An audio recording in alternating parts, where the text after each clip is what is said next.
But I do get excited, like right now this morning I was looking around and I am excited to see the thistles in the paddock because I know it means hay in the paddock. It's protecting grasses that I know can recover while nothing's going to touch it while the thistles are there. And then when the thistles die down, this helped me this year, 18.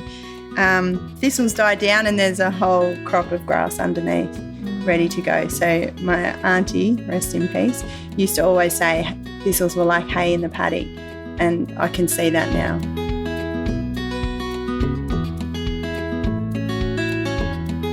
The Biological Farming Roundtable podcast helps farmers explore innovative, low-input, regenerative and profitable farming systems. The Biological Farming Roundtable is sponsored by Nutrisoil, an award-winning biological liquid fertiliser made from a big worm farm. Nutrisoil's purpose is to empower farmers to produce life-enriching food. My name is Nicola Maddock. I work at Nutrisoil. I envisage a future where farmers are rewarded for producing nutrient-rich foods and consumers have this easily available to them. Today I'm interviewing Brooke French, a very dear friend of mine since our early teens.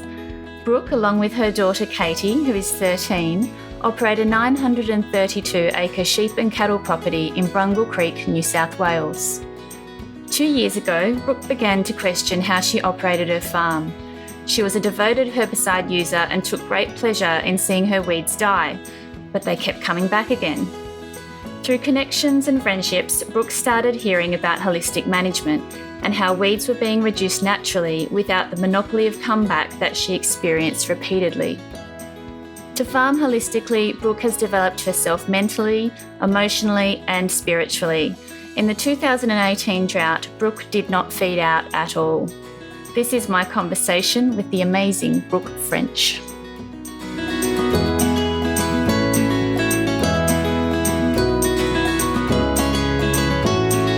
Hey Brooke, how you going? Good, Nicola, yourself? Yeah, very well. Very cool. Very cool to have you here on this evening, staying over at my house with your daughter Katie. Thank you, it's my pleasure. Yeah, it's past 9, so it's past our bedtime. So. Hopefully we don't fall asleep while we're doing this podcast. But anyway, I'd love to talk to you about your farm. I highly respect what you do. So let's talk. Tell us a bit about it.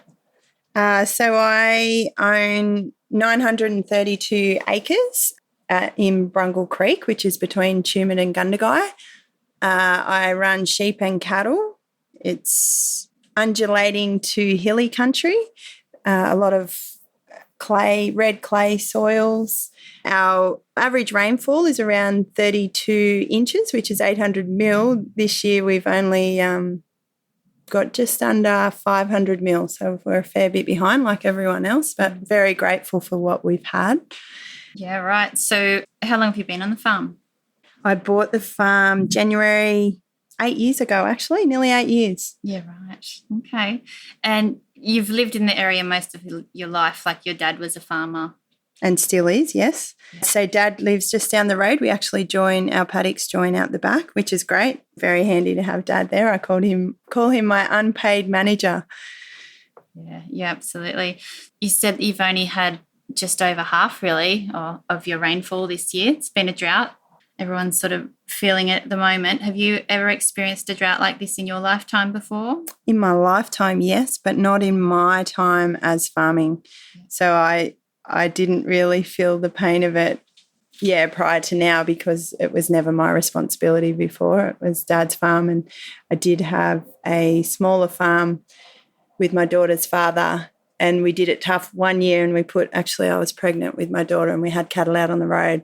So it was a bit tough that year, but nothing compared to what I'm going through now. We didn't have the numbers not the severity. How'd you manage this year? Good. I didn't have to feed, which I'm very happy and proud of. No, not feeding is definitely what I'm aiming for because hand feeding is not part of my lifestyle. Have you ever had to hand feed? No. Generally in your area, do people hand feed? Yes, there were a lot of people hand feed. Everyone around me, actually, I could safely say was hand feeding this year. Buying in hay or cutting their own? A lot was bought in. Dad did feed some of his own, but yeah, most were buying in. But of course they were the ridiculous prices that hay or that feed was reaching this year. Yep. So you haven't had to buy hay. What else have you done to manage this drought? I definitely believe I can contribute to the holistic grazing that I started 2 years ago. I had a friend who I camp draft with, Dean Han, who I knew was managing thistles without spraying, and the idea of that caught my attention. So I went down to the place that he's managing. He showed me around and explained it all to me. Gormans own it down Mundalo Road. And it just blew my mind. It was all so foreign to me, but I was so fascinated and I couldn't get enough of it. So that was 2 years ago, and it was it was about December. It was a really good year. And I just put everything into the one paddock. I think I actually had bloat. I lost a beast to bloat. And I thought, right, my prevention for that is 600 ewes into that paddock to take the gas or the freshness out. And then I put all my cattle in as well. So that's when I first started. And then I enrolled in the holistic management course 6 months later and started that in Holbrook. And that's run through TAFE, and Brian Wahlberg facilitated that. And I just learnt a whole new world, a world that I really didn't know existed prior to Dean exposing me to it. But I can definitely give that credit. Just having paddocks locked up at any one time, recovering, I just noticed an incredible amount of growth in those paddocks. So I know that's what saved me over, these last 12 months. Yeah. So you do have a lot of thistles around your area, don't you? Like, not particularly, I'm saying on your farm, but I do. When I went out to your place, I was driving, the roadside, everywhere there's quite a few thistles. And what would you have done previously to manage those thistles? Definitely sprayed. Yeah. Loved spraying. Very satisfied spraying. Now I don't. Now I will say I get excited, not all the time, but I do get excited. Like right now, this morning I was looking around, and I am excited to see the thistles in the paddock because I know it means hay in the paddock. It's protecting grasses that I know can recover while nothing's going to touch it while the thistles are there. And then when the thistles die down, this helped me this year, 18. Thistles die down and there's a whole crop of grass underneath ready to go. So my auntie, rest in peace, used to always say thistles were like hay in the paddock. And I can see that now. Before I was just happy to slaughter those things and have clean paddocks. Now I'm somewhat grateful for them to be there. What about your sheep? Like you obviously have wool. Yeah. How do you manage that? Yeah, that and mustering does prove to be difficult. There's a lot more veggie matter in my wool, but I'm happy to sacrifice that, knowing what I'm doing for the land. And then also I have cursed it at various times mustering because I muster on horse with my dogs. It's very time consuming if there's just single tracks through the thistles. But I will look at this year, not slashing it as such, but trampling it, either with a machine, like dragging something behind the bike. I do have a lot of rocks in various places, so I'm a bit limited, but I will be doing something this year to make it more accessible in the paddocks for mustering. There's not much I can do about the wool as it is. I just have to be a little bit mindful of where the sheep are at various times, but I do have a lot of Southern thistle. Does that reduce the money you get for your wool? Yeah, it does, but it's only crossbred wool anyway, 26, 27 micron, so it's not like I'm going fine wool merino, so I'm happy to sacrifice that. I still get good money for my wool. I'm still happy, but, yeah, I do lose a certain amount due to the amount of thistle in my wool. But I'm happy to see the seeds go off the place with my wool. Any eye trouble with cattle or anything? No, I have had pink eye this year a little bit, but I'm not putting it down to thistles because they're not at that height. I think it's more the dust, the dryness. But no, I wouldn't say I've got any more pink eye or eye problems than any other time, no. Yep. I know it's only been 2 years, so it might be an unfair question, but have you seen the succession of those thistles reducing in numbers? Sorry, we're in a thunderstorm here at the moment, if you just heard that. What I have noticed very interesting, and it was Peter Andrews, I had him come and visit probably 2 or 3 months ago now. When I first bought that place, the cabbage thistle, the variegated thistle on top of the sheep camps, on top of my 2 big hills, was very thick, to the point that riding a horse through, it was as high as me, and it was consistently hitting my legs as I rode through. It was that thick. There were just single tracks through. I said to Peter Andrews this year, I said, now, I haven't sprayed this for several years. I did spray it a couple of times, but it just kept coming back. And I said, look at it this year, there's barely anything here. And he said, thistles generally need to run their course. If you continue to spray them, they're not doing their job because you're stopping them doing their job. If you let them run their course, then generally you'll find that they'll disappear on their own. So I have definitely noticed that with the cabbage thistle, not so with the saffron as yet. I did leave a paddock that has a lot of saffron in it locked up for a long time last year, hoping that there would be too much competition for the saffron to get up. I didn't notice. I was excited at the beginning, and then I had a good look in it, and I didn't notice any decrease in the amount of thistle. So no, I haven't noticed anything with the saffron yet, but definitely with the variegated thistle on the sheep camps. So this year with the saffron, you're going to be chaining it? Yeah. And mob grazing as much as possible, or? Yeah, there's various times. I haven't fully gone into that. I've learned a lot of information in this course that I haven't implemented yet.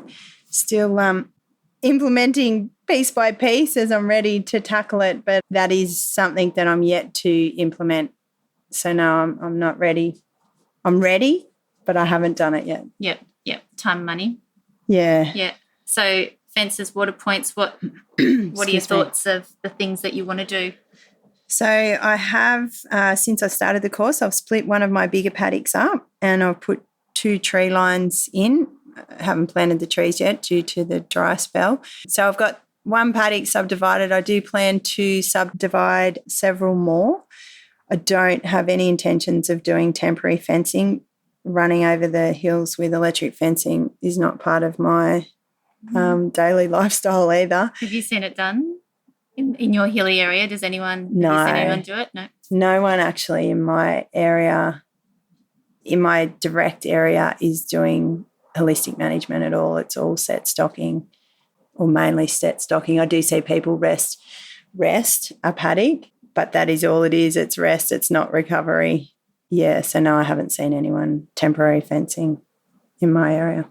Has anyone been looking over at your farm going, what's Brooke doing differently? What's Brooke up to now? Yeah. I do get the odd comments. I remember, and I took it as a huge compliment. It was, I'm not quite sure of what time of year it is. It was, but one of my neighbours from down further said, geez, you've got a lot of feed. And, yeah, there were people around me that didn't, and I was happy dancing that one. Yeah. And my vet actually, he's consistently saying to me, run more stock. But he's very comfortable hand feeding, and he's also very comfortable with no ground cover. And obviously that's not my desired outcome. So, yeah, I am getting a lot of questions. And I have, back in April, I remember saying to someone that I wasn't feeding, and I remember them saying, wow, you're doing well to not be feeding this autumn, something. Yeah. So, no, people are noticing. Yeah. Do you ever take the stock off and go droving? Or? I did this winter, not big time droving, just up Brungle Creek Road.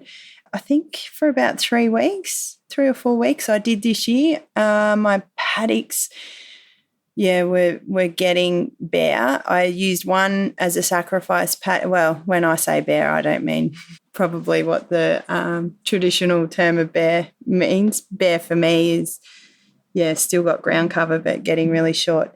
So I used one paddock close to the road as a sacrifice paddock, and I would put the cattle out daily just to let my paddocks kick away just that little bit more. I wouldn't say I had spare time, but I was doing bookwork in the truck while I had the cattle out on the road and I had a couple of young horses, so it was a perfect situation.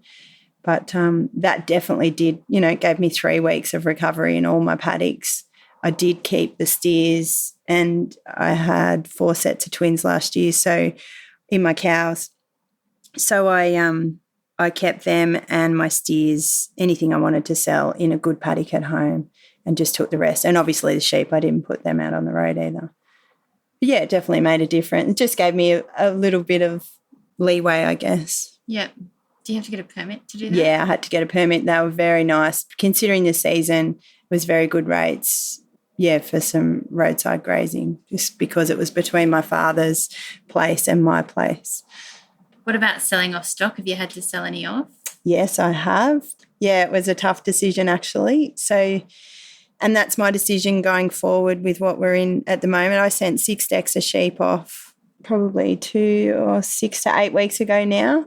That was quite a tough decision because approximately 300 of those sheep were my ewes that I'd bred, and that was a big part of my mob. I only have, say, roughly 700 to 800 ewes, and sending 300 of them away, they've all been educated to how I work, and it's been tough because then the majority of my mob now is bought in, and I find it very testing and challenging handling these bought-in sheep. They're quite wild, for want of a better word, and they test myself and the dogs out until we get them used to us. So I will miss those 300. I already do miss those 300 ewes, and then I sold the rest were in lambs.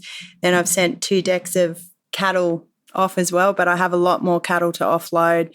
I'm going to really probably try and cut my mob in half once the calves get old enough to wean. And again, I don't want to hand feed the calves to wean them. I'll wait until they're old enough to wean, but I will wean early, which I don't normally do either. Yeah. You do self-development.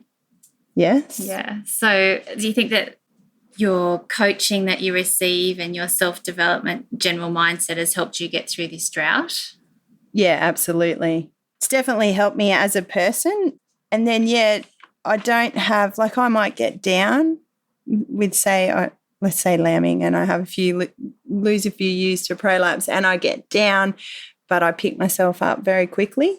And I guess having that growth mindset behind me and the tools to be able to use, for my mental state, I guess. So, I realised that it's a tough time. The dry spell is definitely a tough time. But I think, we just have to be mindful of what opportunities we can make of it and move forward. There's nothing we can do to change it. So we've just got to adapt and move forward. And I can't imagine it without my personal development. Yeah. So what is your personal development? Well, I have quite a personal development ritual each morning. I love it. I've done it with you. Yeah, you have to. I want others to hear about it. So I start every day with gratitude. I will admit this festive season I have been a little slack because I've been getting outside super early in this heat to get a bit done before it gets too hot. So my personal development or my morning ritual has been sacrificed the last week. So gratitude, start every day with a page of gratitude. And I've gone past the writing 3 things. It's a page for me. And I really feel what I write. I read. I definitely don't turn my Wi-Fi on for about the first 2 hours of my day. That's super important to me. Otherwise, I just get distracted responding to messages. Read. I always I always try to put good in my body, I believe, or good info. I believe when you're putting good info in, good stuff comes out. So I haven't watched television for 11 years now because I find, I believe a lot of it's rubbish, and the news, I just find that super depressing. So I refuse to put anything negative into my mind. I review my goals every morning, my short-term, medium, long-term goals. I plan my day, obviously, which then goes into my day, my week, my month. my year. And yeah, just a few other little, sometimes I meditate, sometimes I just fully, I like to start my day with intention. So I like to be really clear on what my day will involve and how that day will run. Obviously, when you've got animals, it doesn't always go to plan.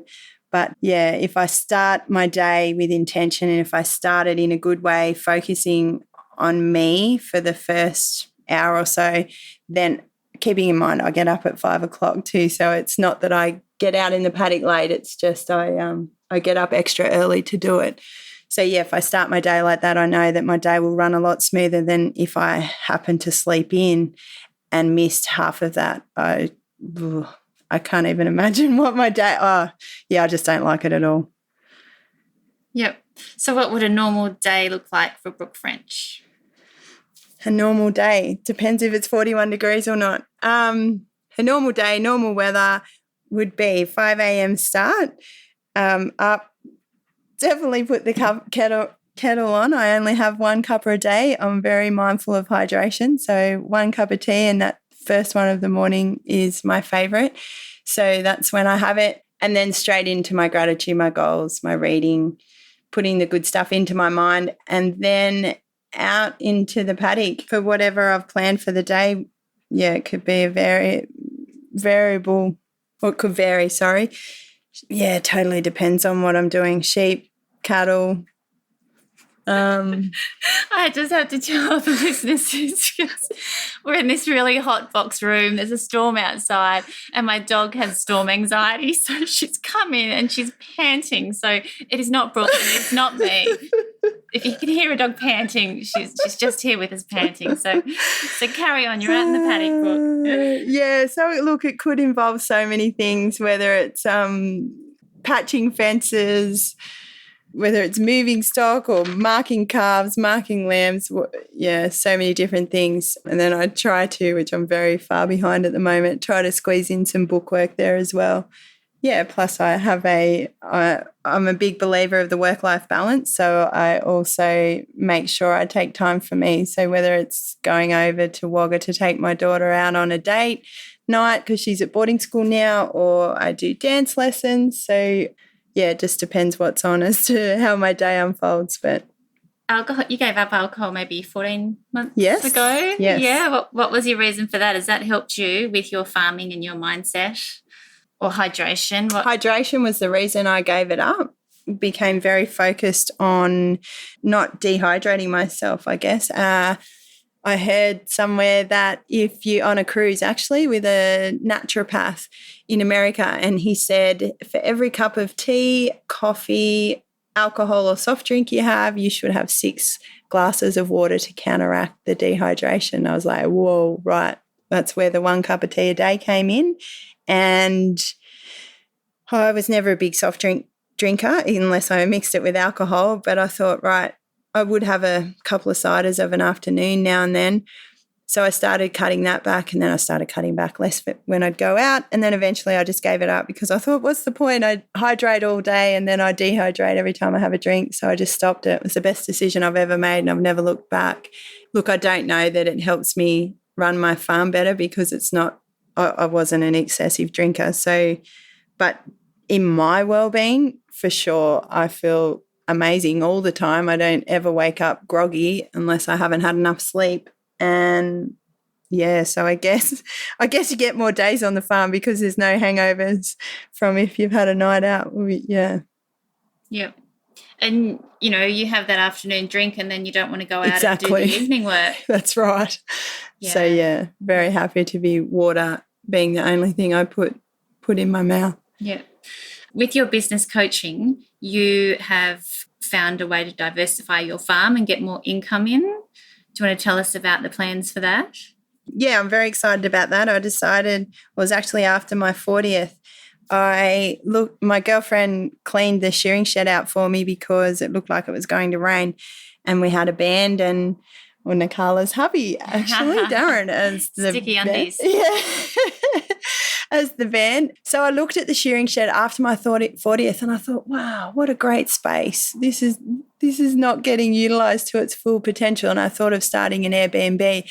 And I've since been contacted by, or a friend up north put her onto me, a lady that wants to run a horse riding experience and offer the real horse experience, cattle mustering, to European tourists, but also to Aussies. So, yeah, I've decided to jump on board with Horse Happening, and we're going to, hopefully crank up early next year, 2019. Yeah. And we'll get some external income happening, which will help make up for the amount of stock that I'm going to sell for this dry time. I'll have a extra supplement to my income to, keep things ticking along, keep the bank manager happy. So, yeah, I'm very excited about that. That'll be accommodation in the shearing shed and then horse riding. Where are your customers coming from? Well, according to Jackie, the lady that I'm marketing with, from all over the world. So it'll be European tourists, but she's also talking China, Germany. Yeah, I think it's endless. Like, I think the possibilities are endless, to be honest. Yeah. Yeah, right. So you'll have an agent and that will be advertised worldwide. Yeah, that's right. And she'll do all the marketing for me. Yeah. Will you go out riding with them, or I'll be riding with them, yeah, for sure. And, so we'll be mustering my stock. Yeah, whatever needs to do, I'll try and incorporate that, obviously, when they're there, to get maximum benefit out of that. You do a lot on the farm with your horses. You would rarely use a bike, is that right? I check on a bike. If I've got to do a quick job, I go check on a bike. I make a point of sometimes bend it, but very rare for me to move stock on a bike. I like the stock to be nice and quiet so that when I'm on the bike, I can literally ride straight past them without them moving, especially my ewes, because I like to check my ewes when they're lambing. And if I was mustering on the bike, I believe they wouldn't be as quiet for me as they are now. Like, you can be laying down with a lamb 10 metres away, or not even 10, 5 metres away, and she will not get up when I ride through on a bike. And I don't believe that would be the case if I was mustering on the bike. So I check on the bike and muster or move stock on the horse. And I believe using a horse, I know there'll be a lot of people growling when I say this, I believe you have quieter stock because I use a horse. They're not raced to the yards. Everything is moved slowly, sometimes too slowly. They drive me insane. They're too quiet. But I do pride myself on my stock. They are nice and quiet. And I don't tolerate anything different, really. If anything's mad, it goes to the sale yards. Yep. So how far away do you think you are from your first customer? Well, I've got lots of people lining up to be guinea pigs, and that will happen. Well, it's already happened, and it will happen over the next couple of months. My new goal now is March. My business/life coach, Sally Holden, will keep me accountable for that. So, we'll work on that one. Yeah, so going into that, if someone wanted to get into this life coaching or get into just like self-development, what's your advice? Wow, good question. And why did you start? When did you start? Why did you start? I started about 11, 12 years ago.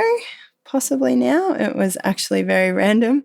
I was working at a pub. I'd had my daughter and I went to pub work so my partner could have her of a night and I would look after her during the day. Anyway, I came home late one night, was wide awake, flicked on the television, and I happened to watch The Secret. It happened to be on, and I barely watched television. Well, I never watched it at that hour. And, so it just went from there, and then I couldn't get enough. I had an insatiable thirst for the power of the mind, and I still do. So, it all started back then, and just reading good books. And as I said, I don't watch television. I don't listen to the radio. I barely listen to the radio. Sometimes listen to music, but mainly it's a podcast going in my ears or an audio book. Whenever I go to conferences, seminars, workshops, I take a voice recorder, yes, always with permission, and then I transfer that to my iPod and I have cordless earphones in, and that is going in my ears nearly 24/7 or all my waking hours. Yeah, so look, if anyone wanted to get into personal development, which I thoroughly recommend, it's life-changing. Oh, I don't even know where to start. It was part of you actually buying this farm, wasn't it? Yeah, it was visualization. Absolutely. Yeah, that's a whole nother story. But yeah, I definitely I would not be where I am today with what I have created in my life if it wasn't for going down the personal development road, just believing that I could do it as a single parent going to buy, just under 1,000 acres on my own. Definitely a big thank you to my personal growth. Yeah. I can't imagine life without it, to be honest. What book are you reading at the moment? Well, I have to mention, I've just put it down. I've just finished The Queen's Code, which I think you are. I'm reading it now. I love it. Yep. An amazing book by Alison Armstrong. Understanding men and women, isn't it? Yeah. And it's life-changing. Absolutely. In itself. I can thoroughly recommend that to every man and woman out there. Yeah. We can't speak highly enough of it. I've got 2 books on the go at the moment, and one is Daring Greatly by Brené Brown, and the other is 12 Rules for Life by Jordan Peterson. I am a bit of a book jumper, so whatever I happen to feel like at the time, but they're the 2 going at the moment, and I love both of them. Yep. Brené Brown, very big on vulnerability. Yes, yep, absolutely. Daring to Lead, is that one you're reading at the moment? No, I have been recommended that one as well. Daring Greatly, this one is, and it's very much focused on vulnerability, which will be perfect for going into this dry spell, no doubt. Yeah. And The Queen's Code, guys, if you want your wife to understand you, it is a gift that you should purchase. Absolutely. Wouldn't it be a great gift, Oh, for every man and woman. And then you read it yourself too, men. Yep. What do they say? It's about frog farming. Yep. Some women turn frogs into princes, and some women, or most women, turn princes into frogs. Yeah. And this is how to stop emasculating men. Yep. But it's a fascinating book, and it's already helped me. I'm ready to turn around and read it again, or all the highlighted parts anyway. But isn't it amazing for just relating, not just your partner, but any males around you? Yep. I've noticed a massive difference. Honestly, like with my husband, I'm like, why does he do that? And I read the book and I'm like, all men do that? Yeah. Really? And then you just have so much more patience. So much more understanding. You see why they're doing it, and you work with it. Yes. They're very single-focused. We're very multi-tasked, exactly. and to try and get them to have a conversation as quickly as we can have a conversation, forget it. Yeah. Oh, it's fascinating. Teaching me lots. Guys, get this book for your wife. It's called The Queen's Code. The Queen's Code by Alison Armstrong. And it is hard to track down. The hard copy is hard to track down, but it's achievable online. Just don't stop until it's in your mailbox. Yep, absolutely. Cool.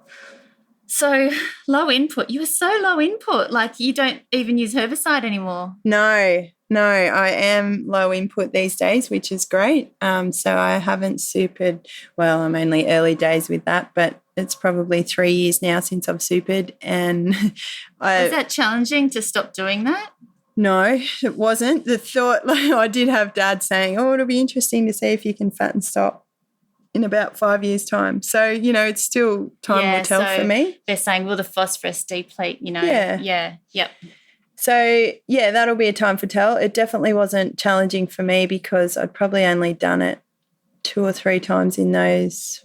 Oh, well, no, I'd done it twice, I think, back then, which was probably 5 years. So I just thought of the bill, that alone, only my place is small compared to a lot, but that was nearly 30 grand or 26 grand alone. So just when I think of that amount not going out is nice. Obviously, there's generally always something else that it goes on, but and chemical, no. So I don't use sprays anymore. I would like to do something with my berries, and I possibly will do something with my berries, but I don't spray anymore, so I save a lot of money there as well, which is nice. Yeah, and you've seen no reduction in stock health, stock weight gain? Definitely not. No, I haven't noticed any difference except a bit of extra time mustering with the thistle. Yeah. What about drenching? Do you regularly drench or as needed? Yeah, as needed. I used to actually only drench on demand with cattle, but I've since been advised by my vet due to liver fluke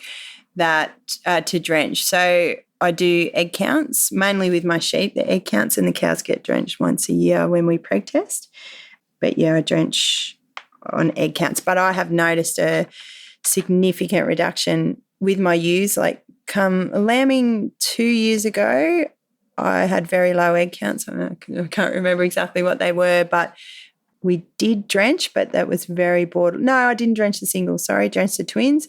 And this year the twins were nearly so low that we nearly weren't going to drench the twin ewes, but I did just because I didn't want a problem later on during lambing. But I haven't drenched the maiden ewes pre-lambing. Sorry, not the maiden ewes, the single bearing ewes pre-lambing for the last 2 years because the egg counts were so low, like well under 100. Fantastic. I think the twins were only at 120.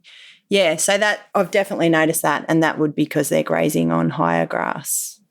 Yep. For sure. Yeah. Fantastic.